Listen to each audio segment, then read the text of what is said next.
So causes. A combination of genetic and environmental factors play a role in the development of schizophrenia. People with family history of schizophrenia who have a transient psychosis have a 20 to 40% chance of being diagnosed 1 year later. So genetic. Genetic means passed down from your family. Estimates of hereditary schizophrenia are around 80%, which implies that 80% of the individuals' differences in risk to schizophrenia is associated with genetics. These estimates vary because of the difficulty in separating genetic and environmental influences, and some have labeled these estimates inaccurate. You are more at risk if you have a first-degree relative that has it. Let's say if it's a parent, aunt, uncle, and the further on it goes in the generations, the less likely you are to have it. But the closer they are to you by blood, the higher the chance of you having schizophrenia is. Other stresses, other factors to consider in the development of schizophrenia, because schizophrenia is developed. It kicks in, usually it can also be kicked in usually with some things that are caused by the person, where you live, where you grow up, your lifestyle can definitely trigger an onset of schizophrenia. So environmental factors associated with development of schizophrenia may include living environment, drug use, and prenatal stresses. Maternal stress has been associated with increased risk of schizophrenia. So if your mother was under distress when she was carrying you, that stress can be carried over to you. Nervousness and stress are definitely hereditary, which is why I am so calm. The one I want to actually get a little bit more into is the substance use. About half of those with schizophrenia use drugs or alcohol excessively. Amphetamine, cocaine, to a lesser extent alcohol, can result in transient stimulant psychosis or alcohol-related psychosis that prevents very similarly to schizophrenia.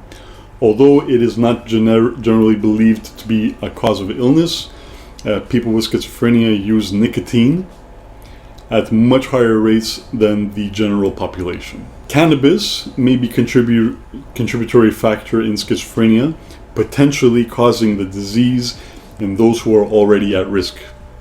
What did we mention in the beginning? Paranoia. What is a drug that causes paranoia? Cannabis, weed, is definitely one that does cause paranoia.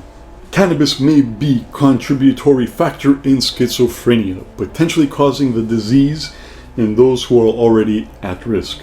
The increased risk may require the presence of certain genes and individuals within the individual. Among those, risk of psychosis is associated twice the rate.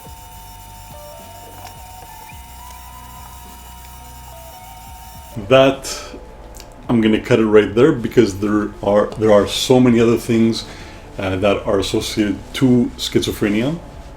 So there was a very, very important reason why, like I said before, there was a very important reason why I decided to make this video, is because we need to understand when we are dealing with a person that is a schizophrenic.